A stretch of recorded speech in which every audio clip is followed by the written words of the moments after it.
English queen உறவுகள் அனைவருக்கும் அன்பான வணக்கம். நம்மளோட சேனலில் அமரர் கல்கி எழுதின பொன்னியின் செல்வன் ஆங்கில பதிவில் கேட்டு வந்துட்டே இருக்கீங்க. கடைசியாக நம்ம பார்த்த பதிவில் சாப்டர் 4ல் வந்தியத்தேவன் கந்தமாறனை மீட் பண்ணுற சீனோட நம்ம முடிச்சிருந்தோம். இன்றைக்கி அதோட தொடர்ச்சியை பார்க்கலாம். Happy listening.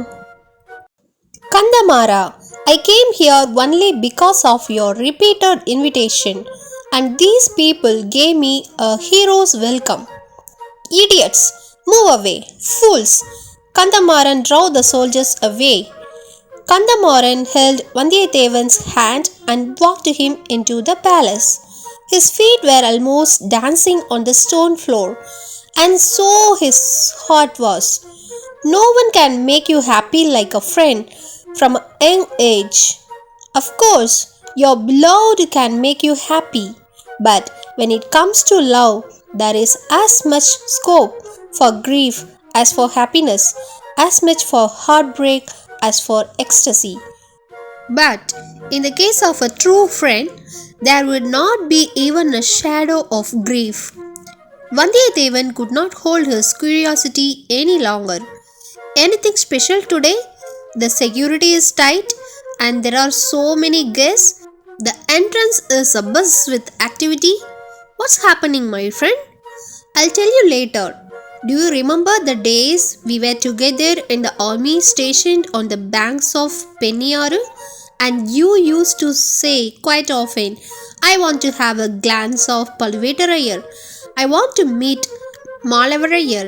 I want to see this warrior. I long to meet that chieftain.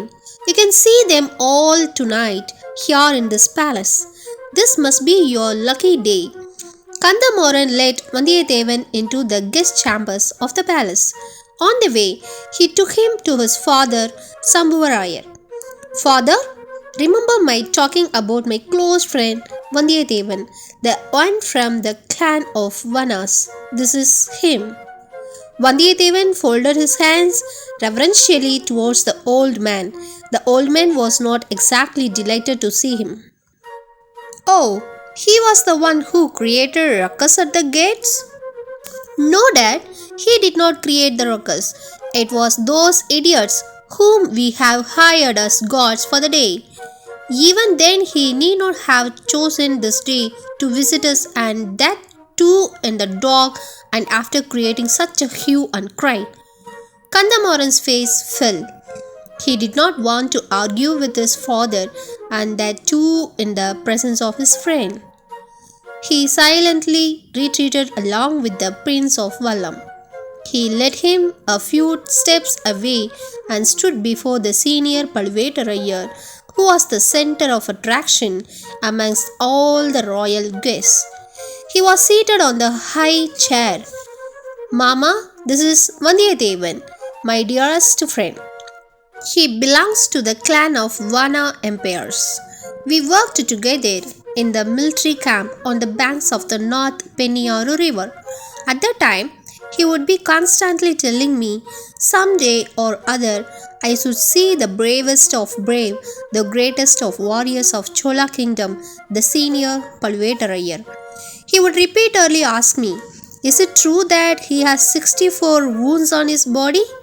And I used to tell him, one day I'll show him to you. You can count for yourself. The senior did not take that in the right sense. Did you say that, young man? Are you by nature suspicious? Won't you believe what the entire country says?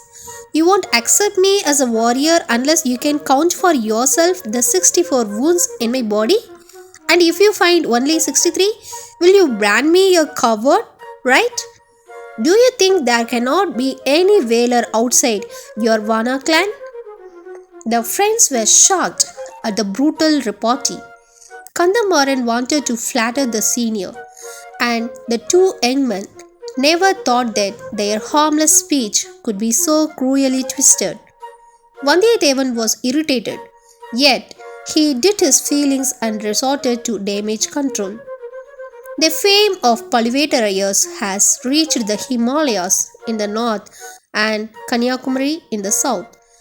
Who am I to doubt your valor, sir? You are the smart fellow. Palluvettarayar was pleased. The young man did not want to risk staying longer in his presence. They went away. Kandamaran's father, Sambhavarayar, took him aside, leaving Vandiyathevan to fend for himself. Give your friend something to eat and send him to bed early. He must be tired after a long journey. There was no concern for Vandiyathevan in his voice. Sambhavarayar was anxious that Vandiyathevan should not be a part of the historic events planned for the night. Kandamaran then took his friend to the ladies' chambers. Apart from the women of the palace, the wives and daughters of the visiting dignitaries were also gathered there. Vandiyathevan prostrated before Kandamaran's mother. A shy young girl was hiding behind the old lady. This damsel should be Kandamaran's sister, thought Vandiyathevan. His eyes were searching for the beautiful damsel he saw in the covered palanquin on the way. My dear friends, chapter 4 is getting over here. I'll meet you soon with chapter 5, the folk dance. I think this is going to be the very interesting chapter. Okay guys, see you all and always stay connected with English Queen's Tamil info and vlogs. Bye.